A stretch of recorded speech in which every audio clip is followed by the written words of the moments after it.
So the issue with this airline, Breeze Airways, relates to flight MX740 going from Jacksonville to San Diego this May 2024, and very rude and hostile and possibly racist flight attendants Sydney and Tracy. So I was told that I had a no flex fare, which is fine, but the plane had only 64 passengers, which is pretty sad for Breeze because the plane has a capacity of probably over 200 persons. So with 64, it's very light and the flight is long. When I was at the gate, I asked if I could move. Again, the gate agent said, no problem, go to 10F, that's open. Enjoy your flight.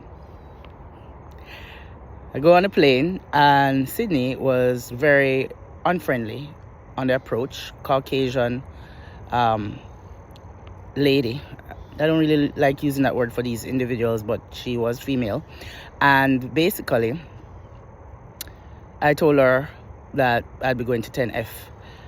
She said, oh, I'm sorry that the gate agent misinformed you, but you can't because this is for an upgrade. Now, again, this is where people seem to be unable to think outside of the box. You have a plane that's practically empty.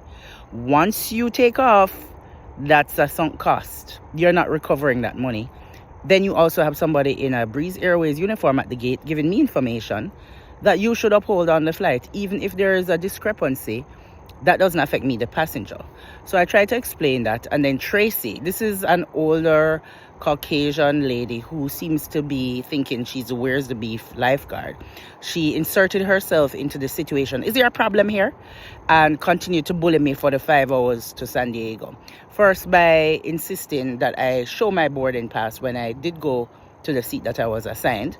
And I had explained to them that I had some discomfort with my legs and wanted to be able to stretch out.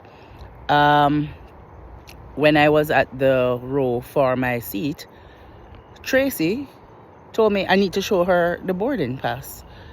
This is after I cleared boarding and I'm on the plane. And I said to her, this is my right seat. I'm going to sit here. I need to see your boarding pass. And she basically gave me that look like, if you don't show me your boarding pass, you're not going on this flight. Now, note that Breeze has very limited service to San Diego, non-stop from Jacksonville. So if you don't get that flight, it's the only flight for the day. And you have to wait 2 more days or something ridiculous like that. So anyway, I asked the Caucasian passenger who was already seated, hey, did you have to show your boarding pass? Of course, the answer is no, because it is not normal for you to already have boarded, been on the flight, and somebody to say, let me see your boarding pass when you say this is your seat. And the flight only has 64 passengers. So because I had better things to do in San Diego and I was not about to make a crazy racist Caucasian Breeze Airways employee cost me my flight, I showed her the boarding pass. Anyway, later on there was one flight attendant, also Caucasian, who was helpful. And I was speaking to her and basically talking to her about trying to escalate the situation once I got off the plane. Having learned my lesson from other airlines in the past, it seems that what these women try to do, or flight attendants, when you're on the flight, if you have any iota of conflict with them as a black female, they immediately become very belligerent and then threaten your exit off of the flight, either before the plane takes off or with arrest once you arrive. And there are a plethora of lawsuits that are happening right now, lots of links, but I need to just blow the whistle on the incompetence. So while I was speaking to this other flight attendant and she was in my row helping me, Tracy popped up like an unpleasant genie right by her, and she's leaning in and listening. So I stopped and I said, she's got it covered. Oh, I'm just here to see if I can help. I said, I'm speaking to your colleague. But basically, it's this kind of bullying, like, I'm going to stand here and listen. I'm going to intervene. And I stopped talking and let the lady continue to serve her drinks or whatever she was doing. And I called her back again when Tracy had disappeared. And I said to her, do you feel like you need backup support?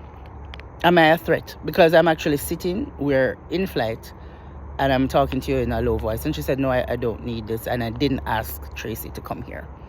So eventually, Tracy became a nuisance. And she was very much a bully on this plane, coming up to other flight attendants I was speaking to. But then we also have Sydney at the front. So I had to use the lavatory. And when I got up to go to the front, Sydney starts screaming at the top of her lungs like a newborn, "You can't use this bathroom! You can't use this bathroom! It's on lockdown." I said, "Stop screaming." And her reply was, "I'm not screaming." No, apparently on Breeze Airways, at some point in the flight, the pilots using the bathroom, they blocked that. That's fine if that's your security, but maybe have a sign that says lavatory unavailable at this moment. If I'm also approaching you, here's an idea. Speak to me like a normal human being in a normal tone of voice. "Excuse me, ma'am, the pilot's in the bathroom right now, and therefore you'd have to use the lavatory at the back." Pretty easy, right? Not for Breeze Airways, not for Sydney. And of course, during that interaction, who did we have popping up? Tracy, you got it. So this was the clown show. That was my flight from Jacksonville to San Diego. And then comes the other part, which is when you contact guest relations. I wrote guest relations. And I don't know if these people are outsourced to somewhere offshore or even if they're onshore in some back of woods place in the United States. Ultimately, I got a very ridiculous response quoting the flex fare, no flex fare that I had, as if I didn't know. "Hello people, if I book a flight and I put in my credit card information and I agree to terms of service, I already know what my ticket is and what the restrictions are. Pretty intelligent. I speak 3 languages and have a master's degree, and I've traveled and lived around the world." But apparently the latent racism for these people is so pernicious and palpable that when they see you, they immediately think you're a threat. That is why Tracy is demanding the extra verification of me, a black person, when I'm about to go into my assigned seat. That is why they don't honor their own discrepancy. When a gate agent tells me something, they're telling me the gate agents don't work for Breeze Airways, even though the gate agent actually had a Breeze Airways badge and uniform.